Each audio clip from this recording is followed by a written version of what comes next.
Уважаемые якутяне, дорогие мои сограждане, чтобы остановить опасную болезнь, которая несет огромный риск вашему здоровью и даже самой жизни, я принял решение о дополнительных мерах борьбы против коронавируса. С сегодняшнего вечера в городе Якутске, Жатае, в Нерюнгринском и Мирнинском районах вводится режим полной самоизоляции. Эти города и районы являются воротами в республику, и здесь или уже есть болезнь, или существует самый высокий риск ее проникновения. С этого времени жители не должны покидать своих домов, за исключением крайней необходимости. Можно будет пойти на работу тем, кто по долгу службы обязан это делать. Можно выйти в ближайший магазин, вынести мусор, выгулять домашних животных, но строго вблизи своих домов.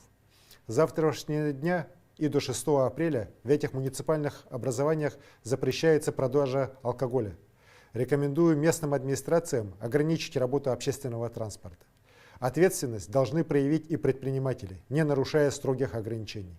Сейчас не время думать о выгоде, когда на карту поставлена жизнь и здоровье якутян.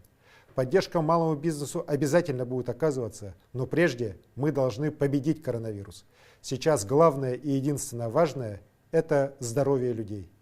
Эти жесткие меры принимаются исключительно для того, чтобы поставить заслон вирусу.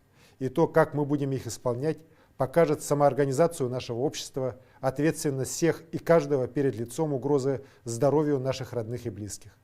Эта болезнь не щадит старшее поколение, несет серьезные последствия для всех других заболевших. Мы вместе должны остановить опасную болезнь прямо сейчас, не дать ей распространиться дальше. Дорогие мои якутяне, друзья мои, будем сильными и ответственными, поддержим друг друга. Только вместе мы выстоим, и только вместе мы победим.